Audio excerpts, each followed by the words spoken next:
Contrairement à une opinion répandue, l'Afrique n'a jamais été un continent isolé du reste du monde, puisque dès la préhistoire, elle entretenait des relations avec l'Asie et l'Europe.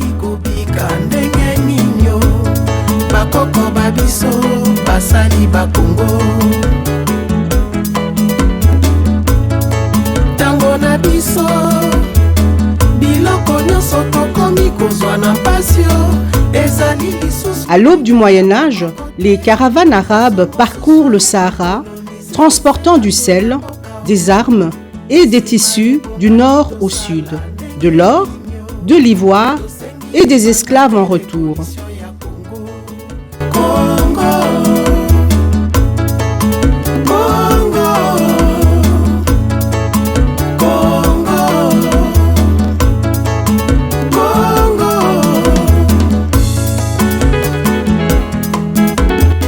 D'ailleurs, les récits des voyageurs arabes comme Ibn Battuta, Ibn Okal ou Al-Idrissi constituent une source précieuse de renseignements sur l'Afrique, du moins dans la zone soudanienne.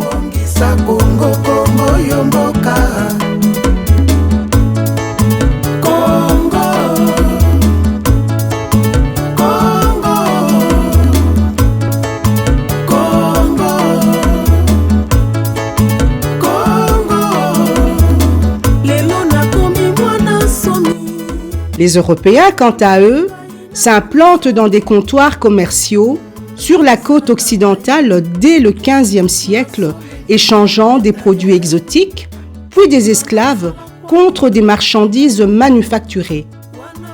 Au début du XVIe siècle, ils reconnaissent le pourtour du continent, y compris le littoral est, où ils côtoient les marchands arabes.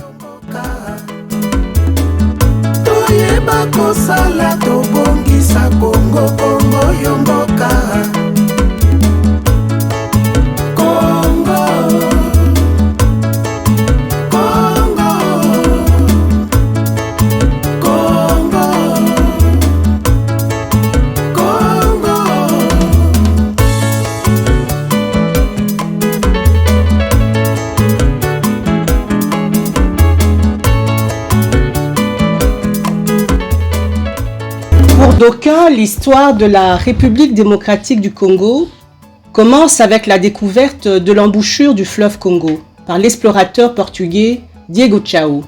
Pouvez-vous nous en dire un peu plus, parce que j'ai ouï dire que l'explorateur portugais était l'un des navigateurs les plus remarquables de l'ère de la découverte, qu'il fit des voyages le long de la côte atlantique de l'Afrique au XVe siècle, explorant le fleuve Congo et les côtes de l'Angola et de la Namibie actuelle. Oui, en effet, Diego Chao, né en 1450, était fils de soldat. Il entrera dans la marine à l'âge de 14 ans. En 1480, il devient capitaine. Émissaire du roi du Portugal Jean II, il fera partie de l'équipe chargée de la sécurité des comptoirs portugais sur les eaux africaines.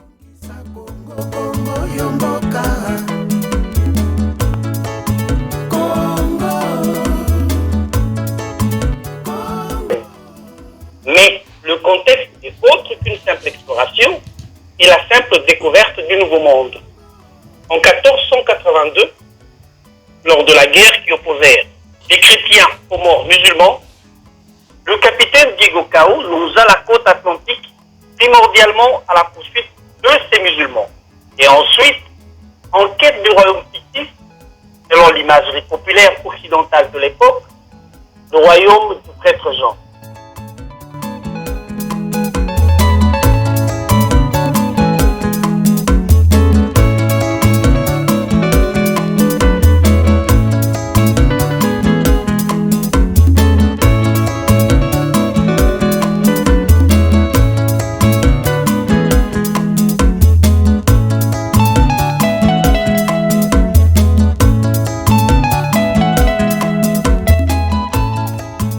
Voilà les amis, c'est tout pour aujourd'hui. Et merci d'avoir regardé cette vidéo. L'histoire de la République démocratique du Congo est un sujet très vaste et très complexe. D'avance, sachez que nous n'allons pas la simplifier en ne dégageant que de grandes lignes. Vous êtes d'accord avec moi qu'on ne peut pas simplifier quelque chose de complexe au risque d'aboutir à un raisonnement simpliste et donc erroné.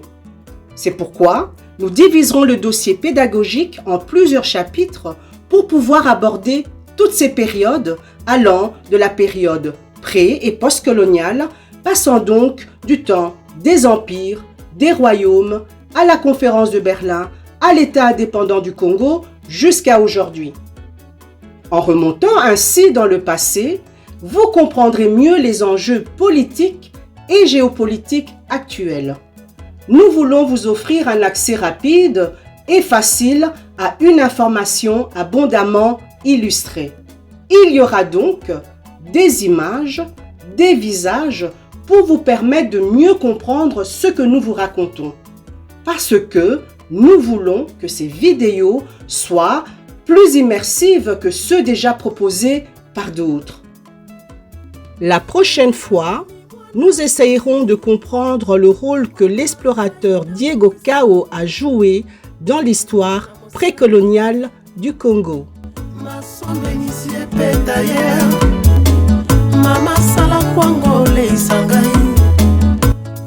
Les amis, à bientôt et n'oubliez pas de vous abonner et de mettre des commentaires. Et activez la cloche de notification afin que vous soyez avertis chaque fois que nous publierons de nouvelles vidéos. Ciao, ciao, ciao!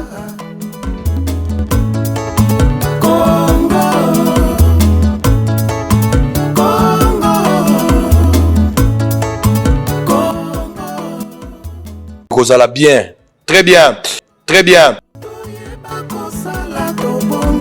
Congo, Congo,